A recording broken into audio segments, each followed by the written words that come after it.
Traders point அன்பர்களுக்கு சிறப்பு வணக்கம். நம்ம ஒரு சின்ன டிஸ்க்ளைமர் எடுத்துக்கிறோம். நம்ம இங்க பேசக்கூடியது எல்லாமே தகவலா மாத்திரமே பார்க்கப்படணும். இது நடக்கும், இது நடக்காதுன்னு சொல்லிட்டு எந்த கருத்தையும் வலியுறுத்துறது கிடையாது. இது யாருக்கும் முதலீடு சம்மந்தமா கொடுக்கப்படும் ஆலோசனையும் இல்ல. பங்குகள வாங்கவோ, விற்கவோ நம்ம ஆலோசனை கொடுக்கப்படுறதில்ல. எல்லா தொழில்லயும் ரிஸ்க் இருக்கும். ரிஸ்க்க புரிஞ்சுட்டு எச்சரிக்கையோட நம்ம தொழில் செய்யும்போது எல்லாமே நல்லாருக்கும். நம்மள ஆதரிக்கிற அனைத்து நல்ல உள்ளங்களுக்கும் நன்றி. வாழ்க வளமுடன். நண்பர்களே, நம்ம இந்த ஹை மொமெண்டம் ஸ்டாக்ஸ பத்தி நம்ம சர்ச் பண்ணிட்டு இருந்தோம். அப்படி சர்ச் பண்ணும்போது நமக்கு கிடைச்சது தான் ஹுட்டாமக்கி இந்தியா அப்படிங்கிறது. இவங்க ஒரு பேக்கேஜிங் கம்பெனி. இந்த பேக்கேஜிங் கம்பெனிங்கும்போதே நான் உங்களுக்கு ஒரு விஷயத்தை ஞாபகப்படுத்த விரும்புறேன். நம்மளுடைய இதில டுட்டோரியல்ல வரும்போது இந்த கம்பெனிஸ எப்பப்ப எந்தெந்த கம்பெனிஸ செலக்ட் பண்ணணும் அப்படிங்கிற ஒரு டிஸ்கஷன் வந்திருக்கும். அது பார்ட் 2ல போட்டிருந்திருப்பேன். அதுல நம்ம சொல்லியிருப்போம், பேக்வேர்ட் இன்டகிரேஷன், ஃபார்வர்ட் இன்டகிரேஷன் அப்படின்னு சொல்லிட்டு கம்பெனிஸ சப்சிடியரி ஆன்சிலரி கம்பெனிஸ் எல்லாத்தையும் நம்ம பிரிச்சுக்கணும் அப்படின்னு சொல்லிட்டு, நான் அதுல சொன்னது கார் எக்ஸாம்பிள் சொல்லியிருப்பேன். இப்ப இவங்க பார்த்தீங்கன்னா, packaging industry for consumer division. இவங்க கன்சியூமர் டிவிஷனுக்கு பேக்கேஜிங் பண்ணிட்டு இருக்கிறாங்க. இவங்களோட இத நான் எடுத்து வச்சிருந்தேன். ரிசல்ட் காப்பி எடுத்து வச்சிருந்தேன். இப்ப அது குளோஸ் ஆயிருச்சு. பரவால்ல. அவங்க இவங்க கன்சியூமர் ப்ராடக்ட். எது எதுக்கு நம்ம அந்த டியூப்ஸ், பேஸ்ட் மாரி வரக்கூடிய டியூப்ஸ், சோப்ஸ் மாரி பேக்கேஜஸ், ஆயில்ஸ், ஈடபிள் ஆயில்ஸ் எல்லாத்துக்கும் இவங்க பேக்கேஜிங் சொல்யூஷன் குடுக்குறாங்க. Complete packaging solution. அப்ப இவங்க பார்த்தீங்கன்னா, பேக்வேர்ட் இன்டகிரேஷன்ஸ்ல வருவாங்க. யாருக்கு? கன்சியூமர் ப்ராடக்ட்ஸ டீல் பண்றவங்க. ஃபுட் ப்ராடக்ட்டா இருந்தாலும் சரி, ஹெல்த் கேர் ப்ராடக்ட்டா இருந்தாலும் சரி, அதர் கன்சியூமர் ப்ராடக்ட்ஸா இருந்தாலும் சரி, இவங்க எல்லாருமே பேக்வேர்ட் இன்டகிரேஷன்ஸ்ல வருவாங்க. இவங்க பேக்வேர்ட் இன்டகிரேஷன்ல வருவாங்க. ஹிந்துஸ்தான் ஃபுட்ஸ் வருவாங்க. அப்புறம் அந்த எஸ்ஹெச்ன்னு ஒண்ணு பார்த்தோமே, அவங்களும் பேக்வேர்ட் இன்டகிரேஷன்ஸ்ல வருவாங்க. இவங்களுடைய சேல்ஸ் எல்லாம் கூடுது அப்படின்னு சொன்னோம்னாக்க, we can assume that it will reflect on consumer uh கம்பெனிஸ்க்கு. கன்சியூமர் ப்ராடக்ட்ஸ டீல் பண்ணக்கூடிய கம்பெனிஸ்க்கு ரிஃப்ளெக்ட் ஆகுறதுக்கான பாசிபிலிட்டீஸ் இருக்கு. ஏன்னா, இவங்க பேக்வேர்ட் இன்டகிரேஷன். ஃபர்ஸ்ட்டு இவங்களுக்கு தான் டிமாண்ட் கூடும். இவங்களுடைய சேல்ஸ் தான் கூடும். இவங்களுடைய ப்ராடக்ட்டோட இது தான் கூடும். அதுக்கப்புறம் தான் அவங்களுக்கு ரிஃப்ளெக்ட் ஆகும். அந்த விஷயத்த நம்ம எக்ஸ்ப்ளைன் பண்ணியிருந்தோம். நம்ம வேற எதுவும் கம்பெனிஸ் இருக்கான்னு கூட வொர்க் அவுட் பண்ணுங்கன்னு சொல்லி கமெண்ட் பண்ணுங்கன்னு சொல்லியிருந்தோம். ஸோ, அப்ப இவங்க பேக்வேர்ட் இன்டகிரேஷன் கம்பெனி. அப்ப இவங்க யார் யாருக்கெல்லாம் பண்றதுக்கு வாய்ப்பு இருக்கு? அவங்களுடைய ஆனுவல் ரிப்போர்ட் படிச்சு பார்த்தேன். 2023 ஆனுவல் ரிப்போர்ட் அவைலபிளா இல்ல. 2022 ஆனுவல் ரிப்போர்ட் தான் படிச்சு பார்த்தேன். யார் யாருக்கெல்லாம் கிளையண்ட்ஸுக்கு செய்றோம் அப்படிங்கிறத பத்தின டீட்டெயில்ஸ் அதுல இல்ல. அப்படி இருக்கும்போது நம்மளே அஸ்யூம் பண்ணுவோமே, அப்ப யுனிலீவருக்கு செய்யலாம், ஐடிசிக்கு செய்யலாம், இவங்க பிரிட்டானியாக்கு செய்யலாம், மேரிக்கு செய்யலாம், ஹிமாலயன் ப்ராடக்ட்ஸ் செய்யலாம். அதுக்கப்புறம் பெடிகிரி, இவங்க பெட் அனிமல்ஸ்க்கு உண்டான food packaging and other product packaging கூட இவங்க பண்றாங்க. அப்ப பெடிகிரிக்கு செய்யலாம். இந்த மாரி நெறைய கன்சியூமர் ப்ராடக்ட்ஸுக்கு இவங்க செய்யலாம். ஈவன் டாடா கன்சியூமருக்கு கூட அவங்க செய்யலாம். நம்ம வாங்குற டாடா சால்ட்டோட பேக்கேஜிங் கூட இவங்களோட தான் இருக்கலாம். பட் இந்த டீட்டெயில்ஸ் கிளையன்ட் டீட்டெயில்ஸ் இவங்கள்ட்ட இல்ல. அப்ப பேக்வேர்ட் இன்டகிரேஷனோட சேல்ஸ் இன்கிரீஸ் ஆகுது அப்படின்னு சொன்னாக்க, இது மெயின் கம்பெனியான அந்த கம்பெனிஸ்க்கு உண்டான சேல்ஸ் இன்கிரீஸ் ஆகுறதுக்கு வாய்ப்பு இருக்கு. இப்பயிலேருந்தே நம்ம யுனிலீவருடைய சேல்ஸ் இந்த குவார்ட்டருக்கு டிசம்பருக்குலாம் எப்படி வந்திருக்குங்கிறத நம்ம சர்ச் பண்ணோம். அந்த அனாலிசிஸ நம்ம தனியா ஒரு புதன்கிழமை, வியாழக்கிழமைக்குள்ள ஒரு வீடியோ நம்ம போடுவோம். இப்ப இவங்க கிட்டத்தட்ட 70 கண்ட்ரீஸ்ட்ட இவங்க பண்றாங்க. இவங்களுடைய பேரண்ட் கம்பெனி ஃபின்லாந்துல இருக்கு. இங்க இது இந்தியால இருக்கிறது சப்சிடியரி கம்பெனி. அப்ப ஃபின்லாந்து கம்பெனி இங்க சப்சிடியரி கம்பெனி எடுத்துட்டு இருக்காங்க. கிட்டத்தட்ட 70 கண்ட்ரீஸ்ல இருக்கிறாங்க. அப்படி இருக்கக்கூடிய இந்த கம்பெனியோட நம்ம கீ மெட்ரிக்ஸ நம்ம பார்த்தோம்னு வச்சுக்கங்களேன். கரண்ட் பிரைஸ் ரூ. 380 போயிருக்கு. ஆனா ஹை 371 போயிட்டு 350க்கு இப்ப இறங்கியிருக்கு. ஆனா லோ எங்கேருந்து குரோத் ஆயிருக்கு அப்படின்னு சொன்னாக்க, கிட்டத்தட்ட ரூ. 186லேருந்து குரோத் ஆயிருக்கு. ரூ. 186லேருந்து அமௌண்ட் டபுள் ஆயிட்டு இப்ப கீழ இறங்கிட்டு இருக்கு. டிவிடெண்ட் குடுக்குறாங்க. புக் வேல்யூ 152 அப்படின்னாலே ஆட்டோமேட்டிக்கா புக் வேல்யூ பார்த்தோம் அப்படின்னு சொன்னாக்க 2.3ல இருக்கு. ஸ்டாக் பிஇ 24 இருக்கு. பட் இந்த இடத்துல ஒரு கீ இருக்கு. இந்த 24 அப்படிங்கிறத அப்படியே நம்ம எடுத்துக்க வேண்டியதில்ல. ஏன்னா 24ங்கிறது 2023 ஆனுவல் ரிசல்ட்ட பொறுத்தவரைக்கும் இருக்கு. அதுக்கப்புறம் இவன் குவார்ட்டர்லி ரிசல்ட்ல பாருங்க, கிட்டத்தட்ட ரூ. 327 நெட் ப்ராஃபிட் எடுத்துட்டு, ஸ்டாக் பி இது இபிஎஸ் 43க்கு கொண்டு வந்துட்டான். அப்ப இபிஎஸ் 43 கொண்டு வந்துட்டான்னா, இவனோட பிஇ 10க்குள்ள இறங்கியிருக்கும். இப்ப புரியுது இல்லைங்களா? பிஇ 10க்குள்ள இறங்கியிருக்கும். ஏன்னா இப்ப வந்து 430 இப்ப வந்து இத எப்படி கால்குலேட் பண்ணணும் அப்படின்னு சொன்னோம்னாக்க 8 எப்படி கால்குலேட் பண்ணணும் அப்படின்னு சொன்னாக்க, கரண்ட் பிரைஸ் வந்து ரூ. 350 இருக்கு. டிவைடட் பை 43ன்னு போட்டோம்னா 8.13 வருது. இப்ப இவனுடைய பிஇ வந்து 24 இருக்காது. 8.13ன்னு இருக்கும். இண்டஸ்ட்ரி பிஇ 22 இருக்கு. இத நம்ம வெரிஃபை பண்ண முடியாது.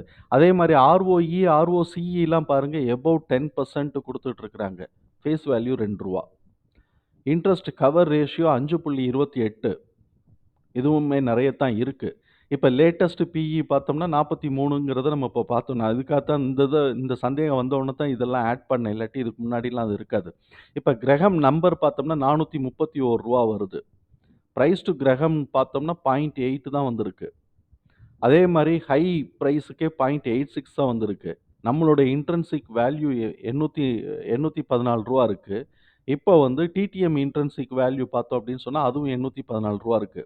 அப்ப இந்த ஸ்டாக்கு சப்சிக்வென்ட்டா ஏறுறதுக்கு வாய்ப்பு இருக்கா? இல்லையா? எப்ப வாங்கி போட போறோம்? அதெல்லாம் டெக்னிக்கல் அனாலிசிஸ்ல பார்த்துக்கலாம். இண்டிவிஜுவலா டெக்னிக்கல் அனாலிசிஸ் உடைய பெர்செப்ஷன் வேற வேறயா இருக்கும். இப்ப இந்த ஸ்டாக் வந்து நம்ம இதுக்குள்ள போயிட்டு சார்ட்டுக்குள்ளலாம் போறதுக்கு முன்னாடி சில விஷயங்கள பார்த்துருவோம். டெப்ட் டூ ஈக்விட்டி பார்த்தோம்னா 0.22 இருக்கு. அப்புட்ன்னா 22% தான் அவனுக்கு கடன் இருக்குன்னு வச்சுக்குவோமே. இந்த பியோட்ரிக்ஸிக்கோ இந்த ஸ்கோர் வந்து பார்த்தோம்னா 8 இருக்கு. இது வந்து எக்ஸ்க்ளூசிவா வந்து அந்த ஃபினான்ஷியல் ஸ்டேட்மெண்ட் அனாலிசிஸ்லாம் பார்த்துட்டு, கேஷ் ஃப்ளோ ஸ்டேட்மெண்ட் எல்லாம் அனாலிசிஸ் பண்ணிட்டு, இவங்க அந்த ஸ்கோர் குடுக்குறாங்க. இது வந்து 8 10 தான் மேக்ஸிமம். அதுக்கு 8 இருக்கு. கிட்டத்தட்ட 80% நல்லா இருக்குன்னு சொல்லுவோம். இந்த ரிட்டர்ன் ஆன் 1 டே பார்த்தோம்னா 2%, 1 வீக்ல பார்த்தோம்னா 8% குடுத்துருக்கு. Return on over return over 1 மந்த்ல 3.7% குடுத்துருக்கு. அப்ப போன வீக் நம்ம இத நான் வந்து எடுத்து வச்ச உடனே போட்டிருந்தோம்னா, நமக்கு இந்த வாரம் அட்லீஸ்ட் 8 இல்லாட்டி 5ஆவது கிடைச்சிருந்திருக்கும். பரவால்ல. நம்ம அடுத்த தடவ விடாம நம்ம பார்த்துக்குவோம். அடுத்த தடவ கீ டேட்ட பார்த்துட்டு எல்லாத்தையும் பார்த்துக்குவோம். அப்படி இந்த கம்பெனிய வந்து பார்த்தோம் அப்படின்னு சொன்னோம்னாக்க, இது நாள் வரைக்கும் எப்ப வரைக்கும்? இவன் 2022 வரைக்கும் பார்த்தீங்கன்னா, ஒண்ணும் பெரிய லெவல்ல இல்ல. அப்படியே 50, 60, 50, 60 நடுவுல 21ல வந்து மைனஸ்ல கூட போயிருக்கிறான் நெட் ப்ராஃபிட். அதுக்கப்புறம் ஒரே அடியா தடால் அடியா வந்து பார்த்தீங்கன்னா, 8 மடங்கு இன்கிரீஸ் ஆயிருந்திருக்கிறான் 2023ல. டிசம்பர் இப்ப இது டிசம்பர் லேட்டஸ்ட் குவார்ட்டர். இப்ப வந்து குவார்ட்டர் இல்ல லேட்டர் நான் நான் ஆமா. கரெக்ட். இந்த ஆனுவல் தானே. டிசம்பர்ன்னு போடுறாய்ங்க. Profit and loss account quarterly statement. Quarterly result இங்க இருக்கு. இவன் வந்து போட்டிருக்கிறான். சரி இவன் டிசம்பர்ன்னு போட்டிருக்கிறான். எல்லாமே டிசம்பர் தான். ஆனுவல் ஃபுல்லா டிசம்பர்ன்னே போட்டிருக்கிறான்னு வச்சுக்குவோமே. 410 தடாலடியா டபால்னு தூக்கியிருக்கிறான். இப்ப இதுதான் நம்ம வந்து பிஇக்கு நம்ம பேசணும். ஸோ, அப்ப இவன் வந்து இவனுடைய ஆர்டர் இன்கிரீஸ் ஆயிருக்கு. இதுவரைக்கும் பார்த்தீங்கன்னா, எல்லாம் பாருங்க இந்த ஒரே ஒரு டைம் ரூ. 170 கோடி எடுத்திருக்கிறான் 2019ல. அதுக்கப்புறம் பூரா கம்மியா எடுத்துட்டு, எல்லாம் பண்ணா திடீர்னு 419க்கு இன்கிரீஸ் ஆயிருக்குன்னா, பேக்கேஜிங் ஆர்டர் ஜாஸ்தி ஆயிருக்கு. அப்ப இது கன்சியூமர் ப்ராடக்ட்ஸ்குள்ள ரிஃப்ளெக்ட் ஆகுறதுக்கான பாசிபிலிட்டீஸ் இருக்கு. கேஷ் ஃப்ளோ நம்ம பார்த்தோம் அப்படின்னு சொன்னாக்கா, பாசிட்டிவ் கேஷ் ஃப்ளோ ரைஸ் ஆயிருக்கு 2023ல. இவங்க வந்து ஃபினான்சிங் ஆக்டிவிட்டீஸ்ல தான் -200 போயிருக்கு. அதுக்கு முக்கியமான காரணம் வந்து பார்த்தோம் அப்படின்னு சொன்னோம்னாக்க, லோன்ஸ வந்து ரீபே பண்ணியிருக்கிறாங்க ரூ. 1300 கோடி பிளஸ் ஃப்ரெஷ் லோன்ஸ் வந்து ரூ. 1200 கோடி இனிஷியேட் பண்ணியிருக்கிறாங்க. இந்த டிஃபரன்ஸ் ரூ. 100 கோடி இதில செலவாயிருக்கு. அதுக்கப்புறம் டிவிடெண்ட், இன்ட்ரெஸ்ட் பெய்டு இதெல்லாம் சேர்த்து ஒரு ரூ. 200 கோடி அந்த இடத்துல மைனஸ் ஆயிருக்கு. இதெல்லாம் தாண்டி தான் நெட் கேஷ் ஃப்ளோ வந்து 102க்கு வந்திருக்கு. இப்படிப்பட்ட இந்த கம்பெனியோட இத வந்து நம்ம இந்த ஆனுவல் ரிசல்ட் அதில இருக்கக்கூடிய பிளஸ், மைனஸ் எல்லாத்தையும் பார்த்துட்டோம். இது என்ன ஆகுது புல்லிஷ் குடுத்துட்டு இருக்கிறாய்ங்க. புல்லிஷ் குடுத்துக்கிட்டு இருக்கிறாய்ங்க. அ ம எஃப்ஐஎஸ் வந்து இறக்கி விட்டுருக்கிறாய்ங்க. எங்கேருந்து 0.143லேருந்து எஃப்ஐஎஸ் 0.89ஆ குறைச்சிருக்கிறாங்க. அதுக்கு பதிலா அந்த பார்ட்ட வந்து எம்எஃப் வந்து தூக்கிட்டு போயிட்டாய்ங்க. எ இவைங்களோடது ப்ரமோட்டர்ஸ் ஹோல்டிங்ஸ் எல்லாம் அன்சேஞ்ச்டா இருக்கு. பிளெட்ஜ்டாவும் இல்ல. எல்லாமே நல்லா இருக்கு. அப்ப எம்எஃப் வந்து இப்ப லேசா மண்டைய தூக்கியிருக்கிறாய்ங்க. 0.14 ஏத்தி வச்சிருக்கிறாய்ங்க. இப்படிப்பட்ட இந்த கம்பெனிக்கு வந்து எம்எஃப்லாம் ஏத்தி வச்சிருக்கிறாங்க. இது வந்து பை ரேட்டிங் தான் குடுத்துருக்கிறாங்க. கன்சஸ் ரேட்டிங்கில வந்து பை ரேட்டிங் குடுத்துருக்காங்க. இவன் கடைசியா ஹை ஸ்கோர் வச்சது வந்து பார்த்தோம்னாக்க 7த் பிப்ரவரி இப்ப தான் வச்சிருந்திருக்கிறான். இதெல்லாம் நம்ம வந்து பார்த்துருக்குறோம். ஆல் ஆஃப் அ சடன் இங்க பார்த்தோம்னாக்க, புல் சைடு பார்த்தோம் அப்படின்னு சொன்னோம்னாக்க, ஸ்ட்ராங் பை ஜோன்ல தான் இருக்கு. இவனோட 3மே கிரீன்ல இருக்கு. 75, 67, 61 மொமெண்டம் கூட பிக் ஆகிட்டு இருக்கு. இப்படிப்பட்ட இந்த கம்பெனியோட நம்ம வந்து ஷீட்ட பார்த்தோம்னு வச்சுக்கோங்களேன், வீக்லி இத நான் போட்டிருக்கிறேன். அவன் கீழ இந்த இடத்துல 2013ல ஏறுனவன், இதுக்குள்ளேயே சுத்திக்கிட்டு இருந்திருக்கிறான். இது வந்து நம்ம இந்த இடத்துல ஹைய வந்து எவ்வளோ போட்டிருக்கு? 365. இந்த சைடு பாட்டம் சைடு வந்து பார்த்தோம்னா, 154 இருக்கு. இது கொஞ்சம் முன்ன பின்ன இருந்தாலும், அத வந்து நம்ம ஒரு இது பண்ணியிருக்கிறோம். இவன் இதுக்குள்ளேயே சுத்திக்கிட்டு இருந்திருக்கிறான். இப்ப இவன் வந்து டாப்ப தொட்டிருக்கிறான். இவன் இதோட கீழ இறங்கி திருப்பி இதே மாரி சைக்கிள்குள்ள வரப்போறானா? இல்ல இப்படியே உடைச்சு மேல ஏறப் போறானாங்கிறது தான் நமக்கு வந்து மில்லியன் டாலர் கொஸ்டினா இருக்கு. இது வரக்கூடிய காலகட்டங்கள்ல நமக்கு இது புரிய வரும். இதுல என்ன எல்லாம் ஸ்ட்ரெய்ட்டா இருக்கிற இடத்துல என்னத்த நம்ம ட்ரெண்ட் போடப் போறோம்? இந்த இடத்துல இருக்கக்கூடிய ஒரு ட்ரெண்ட வேணா போட்டுக்கலாம். இந்த ட்ரெண்ட வேணா போட்டுக்கலாம். இங்கேருந்து இப்படி போகுது அப்படின்னு சொல்லிட்டு இந்த ட்ரெண்ட வேணா போட்டுக்கலாம். அப்புறம் இங்கேருந்து இப்படி போகுதுன்னு சொல்லிட்டு இன்னொரு கோட வேணா போட்டுக்கலாம். இப்படி போட்டுக்கிட்டோம்னாக்க, இந்த கோட்ட தாண்டுனான்னா, இந்த கோடு வரைக்கும் வந்துட்டு திருப்பி மேல போறதுக்கான வாய்ப்பு இருக்குன்னு நம்ம எதிர்பார்க்கலாம். சரி, இப்ப இவன் உடைச்சு போனான் அப்படின்னு சொன்னா, நம்ம ஆல்ரெடி நம்ம இங்க பார்த்துட்டோம். கிட்டத்தட்ட வந்து இதோடைய பொட்டன்ஷியல் வந்து ரூ. 800க்கு இதோடைய பொட்டன்ஷியல் இருக்குங்கிறத நம்ம பார்த்துருக்குறோம். இன்ட்ரின்சிக் வேல்யூ மூலமா ரூ. 800க்கு இதோடைய பொட்டன்ஷியல் இருக்குன்னு நம்ம பார்த்துருக்குறோம்.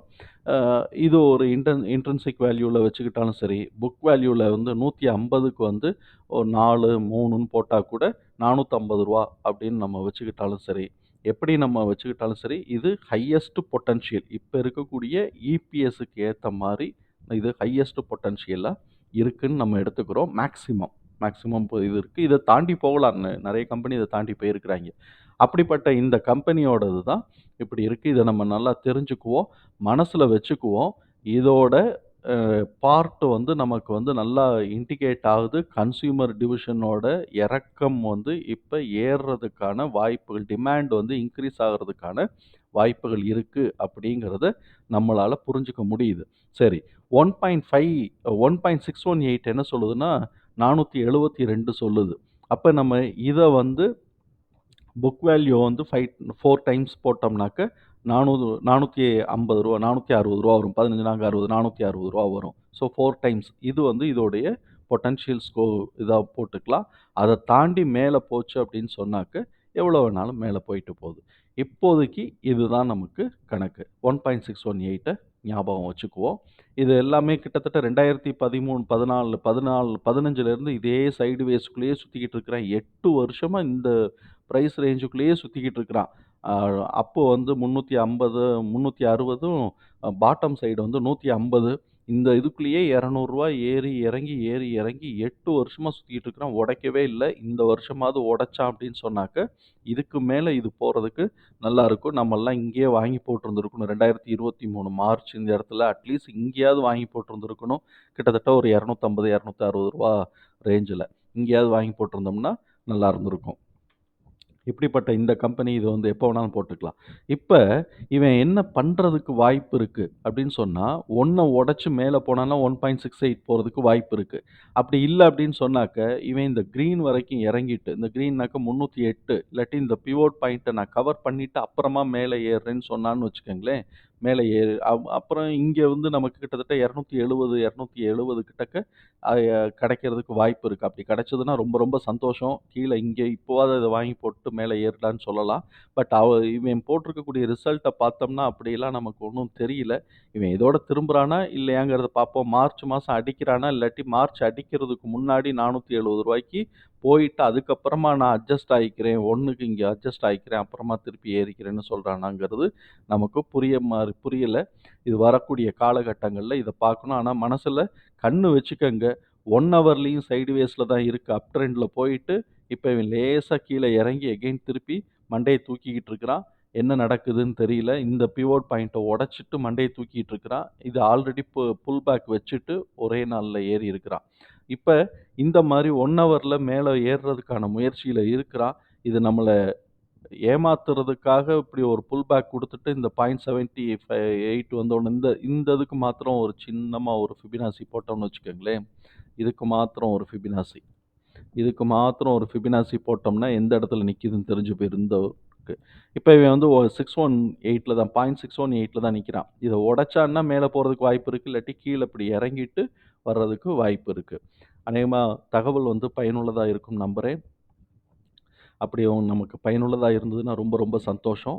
அம் நம்ம அன்புக்குரிய நண்பர்கள் அனைவருக்கும் நன்றி. வாழ்க வளமுடன். நன்றி நண்பர்களே.